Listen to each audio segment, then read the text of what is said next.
Berbeda dengan ilmuwan yang ada di negeri Konoha ini. Barang kopian yang dianalisa atau yang diteliti duluan. Dan kopian itu pun juga diambil dari internet. Jadi memang ini ilmuwan top, paling markotop sudah ada yang ada di muka bumi ini. Lanjutkan. Joko Widodo, ya. Ancaman nyawa pun saya hadapi. Jangankan ancaman penjara, ancaman nyawa pun saya hadapi. Astaga. Rismon, nggak usah kau ngadapin Pak Joko Widodo. Ya, kita aja ketemu yuk. Di mana ketemunya? Gue mau tes dulu itu cangkang otakmu itu seberapa keras. Dia menunjukkan ini. Ternyata juga tidak ada tanda tangannya. Alasannya kami yang kumpulkan itu aslinya ada kok mas gitu dia bilang gitu. Tapi yang dikumpulkan kan ini yang di Semangat Kampus yang ini. Menariknya lagi Bang Karni dan pemirsa ALC di mana saja berada. Ini yang juga sampaikan oleh Dr. Rismon waktu itu pernah bahwa dipertahankan di depan Dewan Penguji tesis. Tesis itu adalah untuk S2 bukan sarjana.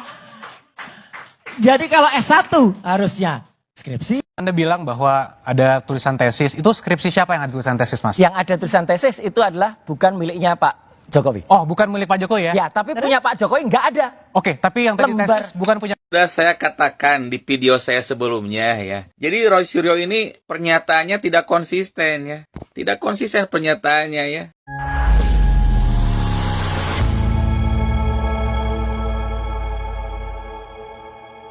Assalamualaikum warahmatullahi wabarakatuh, saudara-saudaraku sebangsa dan setanah air dimanapun kalian berada, semoga kalian selalu dalam kondisi sehat walafiat. Berjumpa lagi dengan saya di Gaspol Update. Kami bukanlah buzzer pihak manapun, kami hanya menyajikan keputusan ada di tangan Anda. Teman-teman, ini ada video yang menurut saya cukup menarik, yakni tentang Rismon dan Roy Panci ya, yang sepertinya akan bernasib sama.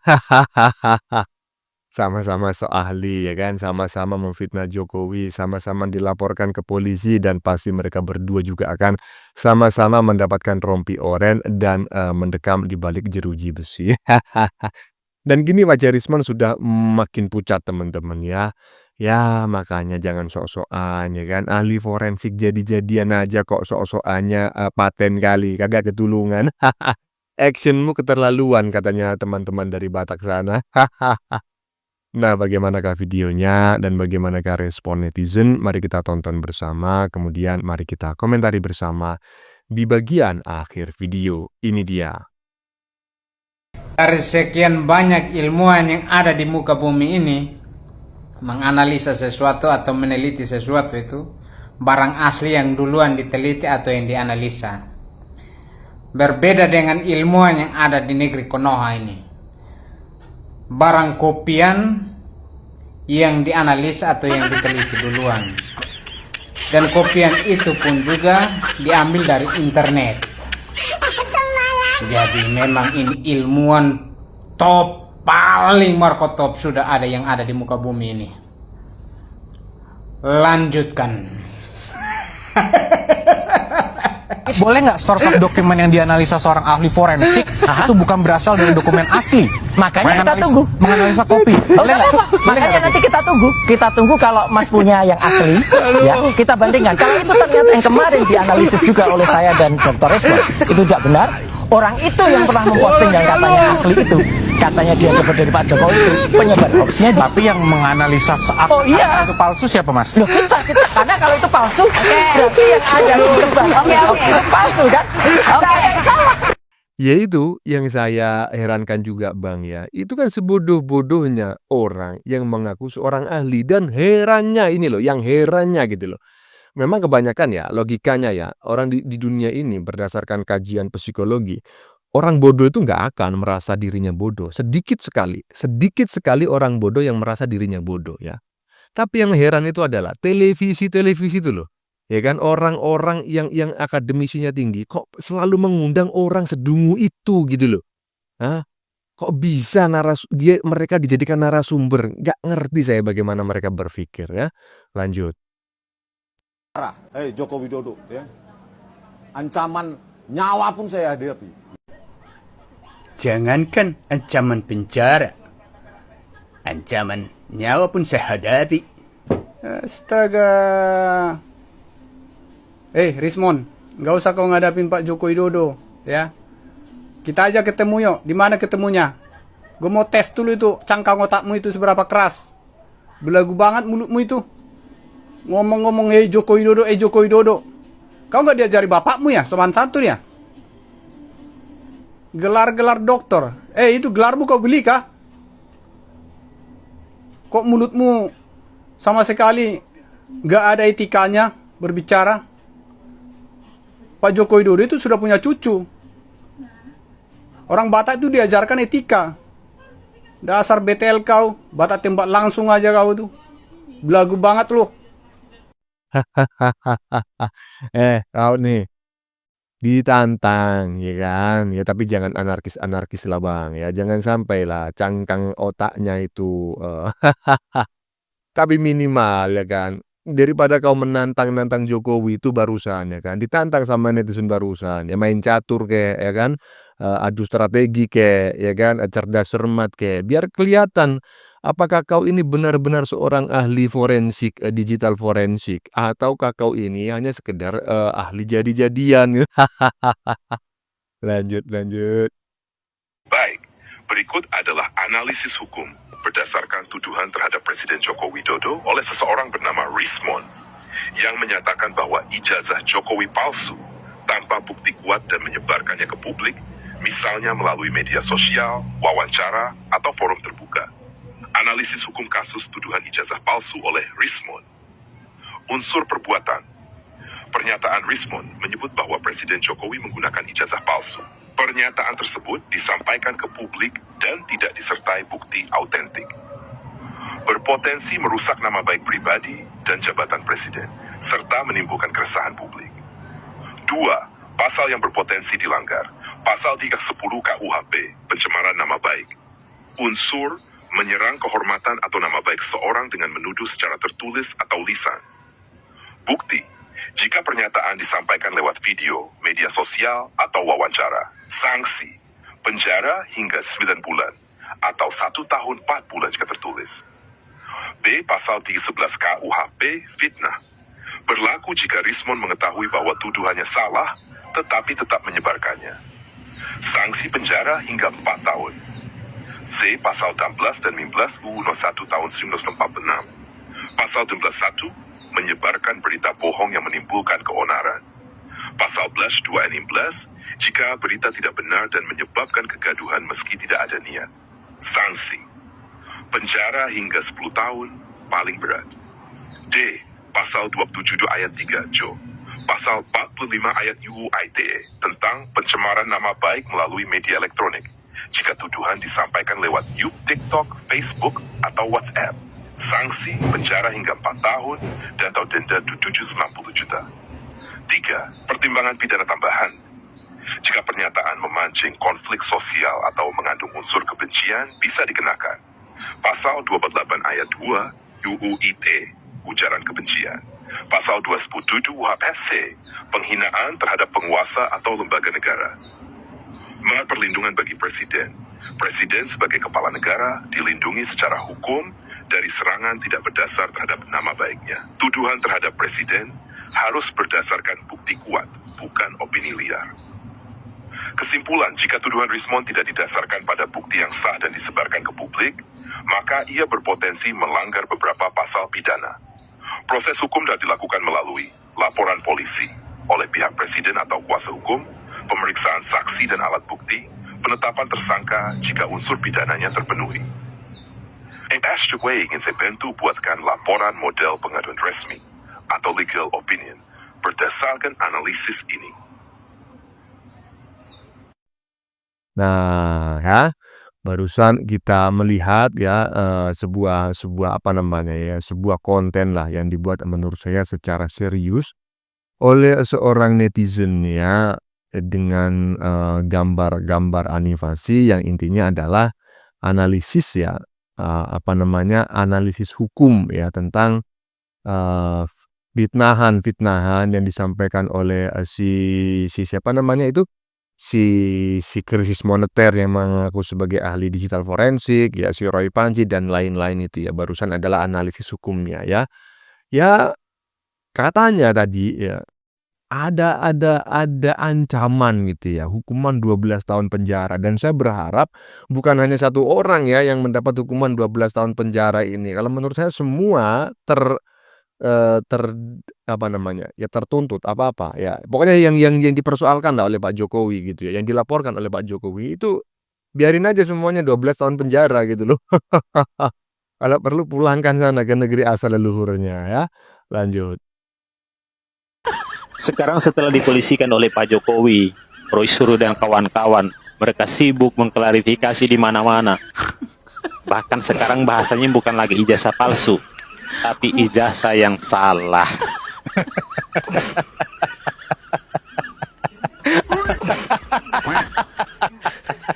Sebenarnya ya, Mas Suryo dan kawan-kawan itu sudah tahu mereka itu salah. Tapi oleh karena sudah terpojok, ya, ibarat pepatah ini, maju kena mundur kena, ya kan? Makanya berusaha meyakinkan masyarakat yang dengan mengklarifikasi di mana-mana gitu kan, mencari pembenaran diri, bahkan mencari kambing hitam. Ya iyalah ya kan. Pertama ya kan, sebetulnya si Roy Panji itu ya termasuk si Krismon itu paham ijazah Pak Jokowi itu asli, itu pertama ya kan. Tetapi mereka hanya memang ingin mencari panggung dan ada rasa sakit hati yang melatar belakanginya, sehingga ya mereka inginlah ya dalam tanda kutip itu mempermalukan Jokowi. Tapi mereka nggak sadar gitu loh bahwa Jokowi akan melakukan counter attack yang nggak bisa mereka apa namanya itu mereka hadapi gitu lah. Akhirnya apa ya, playing victim lah ya, kesana kemari mengatakan bahwa dirinya teraniaya lah, beginilah, begitulah. Aduh, pret. Lanjut. Sekelas Roy Suryo, pakar telematika yang terkenal, akhirnya terjebak dengan kata-katanya sendiri. Pak Roy ini bilang kalau misalnya ijazah yang kemarin dianalisis adalah tidak benar, maka orang yang katanya memosting pertama kalinya adalah penyebar hoaxnya. Pak Roy ini sebenarnya punya dendam apa sama Pak Jokowi? Dan akhirnya setelah nama Anda mencuat diduga termasuk yang dilaporkan Pak Jokowi, barulah Anda mengatakan hal tersebut. Kita bandingkan, kalau itu ternyata yang kemarin dianalisis juga oleh saya dan Dr. Respon, itu tidak benar.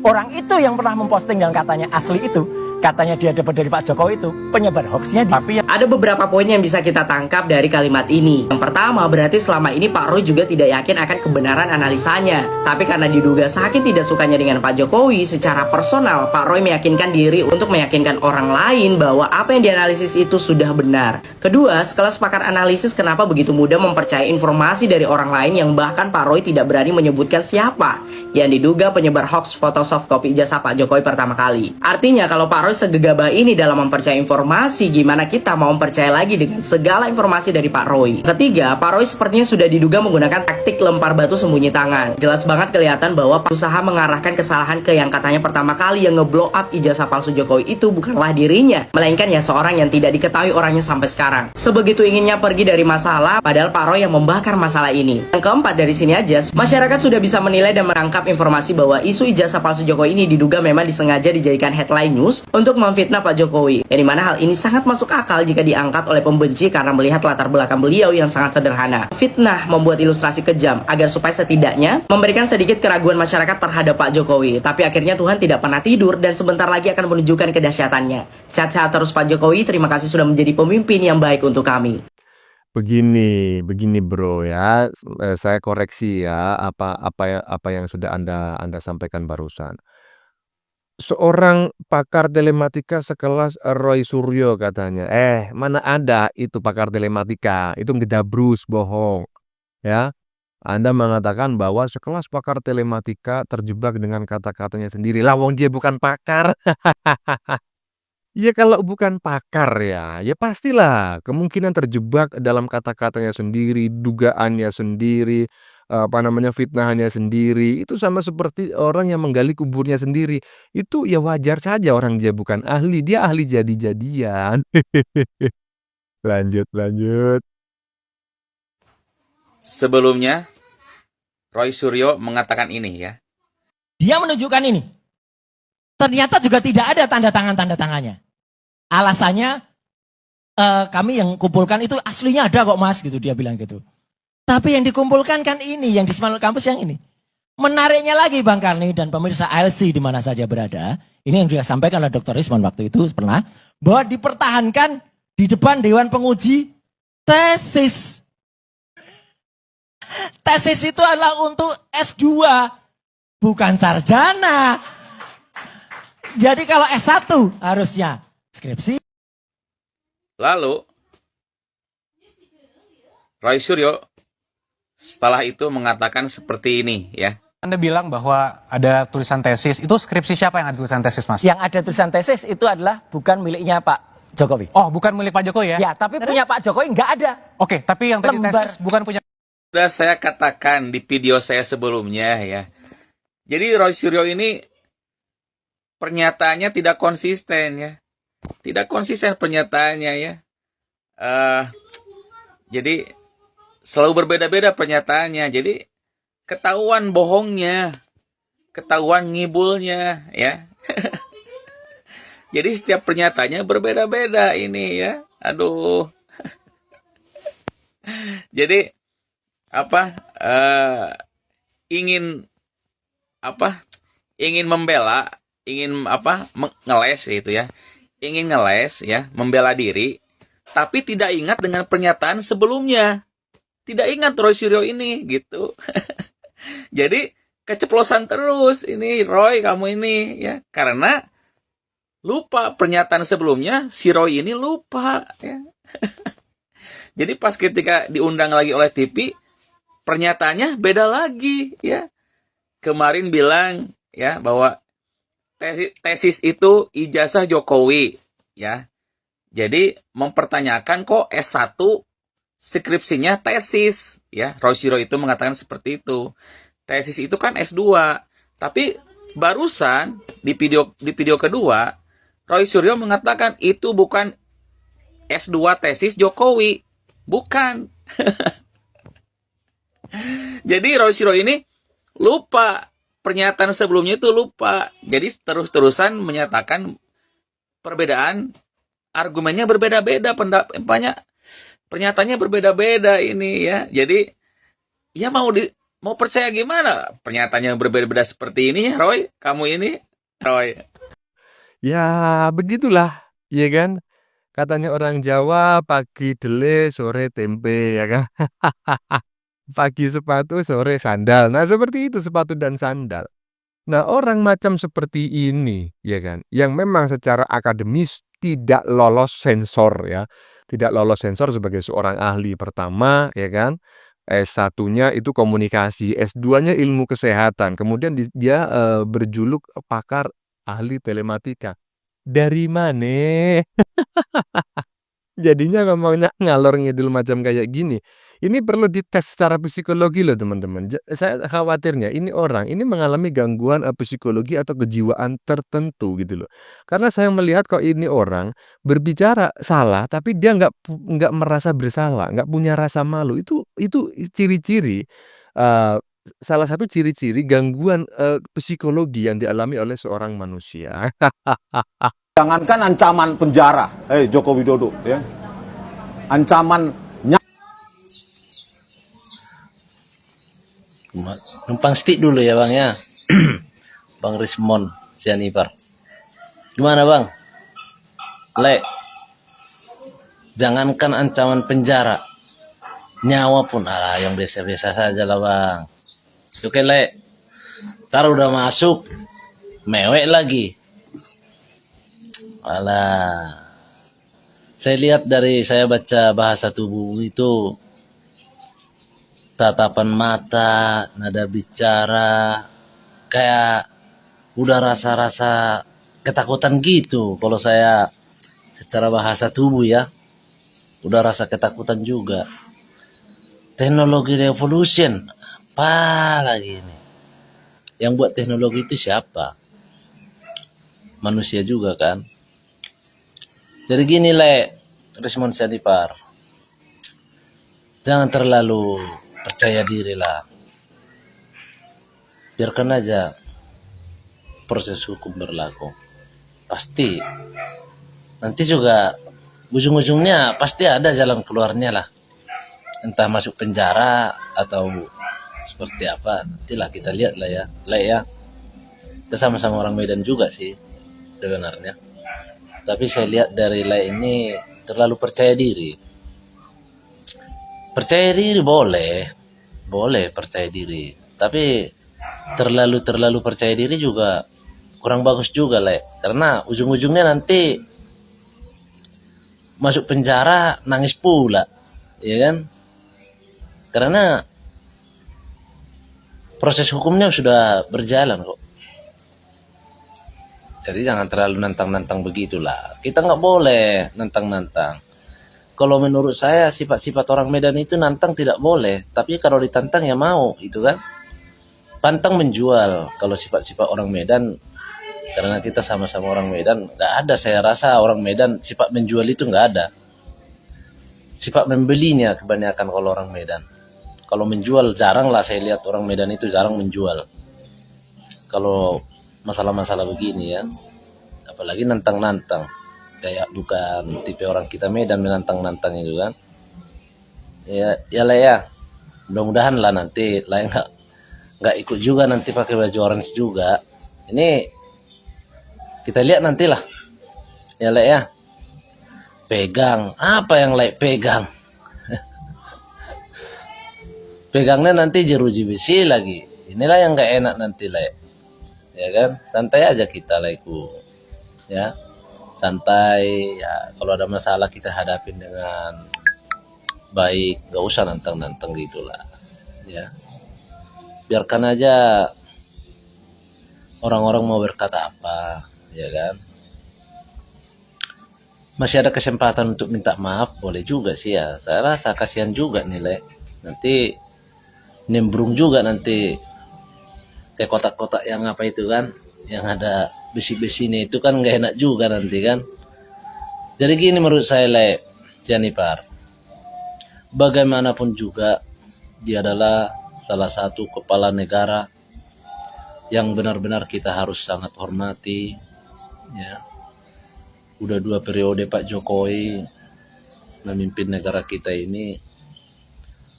Kesempurnaan itu hanya milik Tuhan, kekurangan hanya milik manusia. Jadi kalau ada pun yang kurang-kurang, yang ada yang masalah-masalah belum tuntas atau perekonomian kita di Indonesia ini belum sangat-sangat bagus ya, namanya manusia punya kekurangan wajar. Tapi saya rasa selama Pak Jokowi jadi pemerintah presiden di negara kita, udah cukup bagus kok menurut saya. Udah cukup bagus. Itu menurut saya ya. Tapi kalau menurut Rismon Janipar ya kurang bagus ya, saya juga nggak bisa maksa kan. Tapi saya ulangin sekali lagi, saya lihat dari raut wajah Lai ini, bahasa tubuh saya mengatakan kayak rada udah kayak ketakutan gitulah ya. Jadi walaupun buat ini video Lai di media sosial kayak menutupi rasa ketakutan juga sebenarnya ya kan. Tapi oke lah berjuang lah ya, apapun nanti keputusannya ya kita terima. Kita sebagai orang Medan harus siap menerima apapun resikonya. Oke? Kan gimana? Sama-sama orang Medan lah ya. Kau kelihatan ketakutan sekali, kau katanya ya siap, jangankan ancaman penjara, ancaman mati, ancaman nyawa pun aku gak akan mundur. Kau pikir ya kan orang Indonesia ini bodoh-bodoh macam kayak kau itu, macam kayak para gerombolan sakit hati itu ya dengan IQ 78? Ya enggak lah. Banyak yang bisa melihat bahwa kau itu dalam kondisi ketakutan, kau dalam kondisi cemas tapi pura-pura aja ya kan. Kau sok-sok tegar. Lanjut. Ya teman-teman, ya sudah kita saksikan bersama beberapa video yang sudah kami sajikan. Tadi di bagian depan kita lihat bersama video tentang respon netizen mengenai si Rismon dan Roy Panci ya. Walaupun keduanya sama-sama sedang shock ya dan sudah panik kronis hingga wajahnya terlihat selalu pucat ya, tetapi sikap kedua orang ini berbeda. Si Roy Panci mulai mengalihkan isu bahwa yang bersalah adalah bukan dirinya, melainkan orang yang mengupload foto ijazah Jokowi, dan dirinya tidak lagi menyebut ijazah Jokowi sebagai ijazah palsu, tetapi ijazah yang salah. Berbeda dengan si Roy Panci ya, si Rismon ini masih sok tegar dan sok garang bahwa dirinya siap mati menantang Jokowi dan lain sebagainya. Padahal dua-duanya udah pucat semua ini. Koplak. Bagaimana menurut kalian?